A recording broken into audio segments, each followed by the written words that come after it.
तो त्रिभुज की परिमिति, तो त्रिभुज की परिमिति बराबर फॉर्मूला होता है ए प्लस बी प्लस सी, ए प्लस बी प्लस सी। यहाँ ए क्या है, देखो मान लो कि ये त्रिभुज है तुम्हारा, त्रिभुज का नाम क्या है ए बी सी।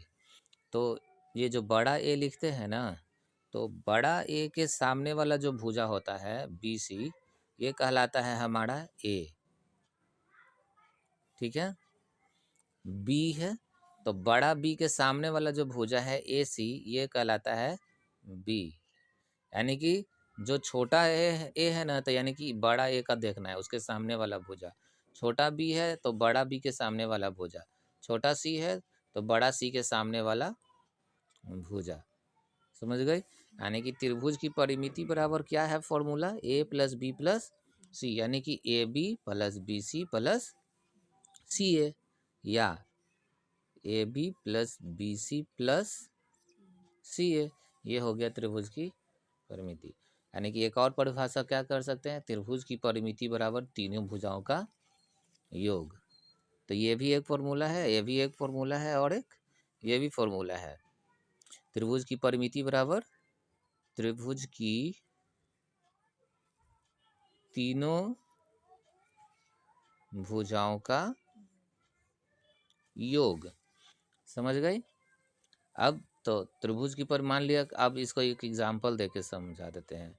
जिसे मान लो कि ये तुम्हारा त्रिभुज है ए बी सी, और ये साइड है तुम्हारा 5 सेंटीमीटर, वैसे वैसे नहीं, ये साइज है तुम्हारा 6 सेंटीमीटर, और ये है तुम्हारा मान लो 7 सेंटीमीटर। तो इस त्रिभुज का हमको क्या निकालना है, परिमिति। तो फॉर्मूला लिखेंगे यहाँ पर, त्रिभुज की परिमिति या परिमाप है ना, ये जो लाइन ऐसे टेढ़ा खींचे इसका मतलब या, त्रिभुज की परिमिति या परिमाप बराबर क्या हो गया, तीनों भुजाओं का योग। यानी कि A B plus B C plus C A. यानी कि ए बी है 5, बी सी है 6 प्लस सी ए है 7 सेंटीमीटर। तो 6 प्लस 5 11, 11 प्लस 7 यानी 18। तो इस त्रिभुज का परिमाप क्या हो गया, 18 सेंटीमीटर हो गया। समझ गए, तुम समझ गए बेटा, नहीं समझा। चलो अब एक और फॉर्मूला है, दूसरा फॉर्मूला हमारा, देखो ये फॉर्मूला को हम ऐसे, इस फॉर्मूला, ये फॉर्मूला है, ये एग्जाम्पल है।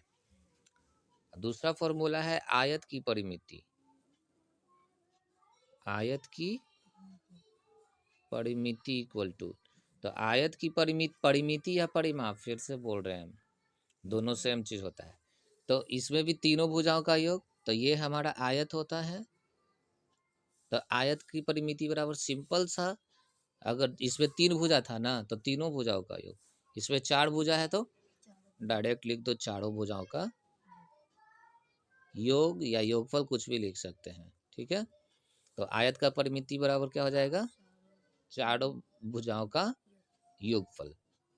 समझ गए। यानी कि इसका एक और फॉर्मूला हो सकता है 2 इंटू एल प्लस बी, जो तुम लोग को हम क्लास में करवाए हैं, है ना, 2 इंटू एल प्लस बी करवाए हैं, ये वाला याद आया। तो त्रिभुज की परिमिति तीनों भुजाओं का योग, आयत की परिमिति चारों भुजाओं का योग, या फिर 2 इंटू एल प्लस बी। अब देखो एक और फॉर्मूला निकलेगा इससे, एक और फॉर्मूला क्या निकलेगा, जैसे मान लो कि लंबाई आयत का परिमाप दिया हुआ है, तो 2 इंटू लेंथ प्लस ब्रेथ हो गया, है ना। तो इसका लंबाई अगर निकालना रहेगा तो लंबाई इक्वल टू फॉर्मूला क्या हो जाएगा, परिमिति बाई 2 माइनस चौड़ाई।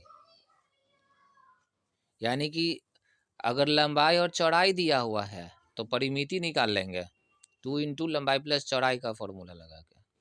और अगर परिमिति दिया हुआ है और चौड़ाई दिया हुआ है और बोलेगा कि आयत का लंबाई निकालिए, तो उसके लिए फॉर्मूला हो जाएगा परिमिति बाई 2 माइनस चौड़ाई। समझ गए। एक और फॉर्मूला इससे अभी निकलेगा, चौड़ाई बराबर, मान लो कि परिमिति दिया हुआ है और लंबाई दिया हुआ है, तो चौड़ाई निकालना है तो परिमिति बाई 2 और माइनस लंबाई। और फॉर्मूला बताएं, समझ में आ रहा है ना। अभी देखो अभी हो गया हमारा, आयत का हो गया और त्रिभुज का हो गया। एक और बता देते हैं, अभी वर्ग है, वर्ग में चारों साइड सेम होता है, तो ए बी सी डी ये हमारा क्या है, वर्ग है। तो वर्ग की परिमिति बराबर, अभी परिमिति निकालना सीख रहे हैं, फिर क्षेत्रफल निकालना सीखना रहेगा। मेंसुरेशन बहुत ज़रूरी है, इसमें मैट्रिक के एग्ज़ाम में 40 नंबर का क्वेश्चन मेंसुरेशन से आता है। यानी कि अगर सिर्फ मेंसुरेशन सीख जाओगी ना तो मैट्रिक का एग्ज़ाम क्लियर कर पास करने भर बन गया। और 40 नंबर अलजेब्रा से, और जो जिसमें तुम अभी फंसी हुई थी ना उसमें दिमाग बहुत लगता है, बनता कम है, और लेकिन उसमें से एग्ज़ाम में बहुत कम आता है।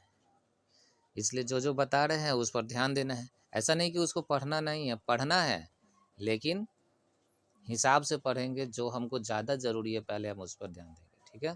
तो मेंसुरेशन से 30 से 40 नंबर का क्वेश्चन आता है और अलजेब्रा से 40 नंबर का क्वेश्चन आता है। तो ये सारा फॉर्मूला रट लेना है।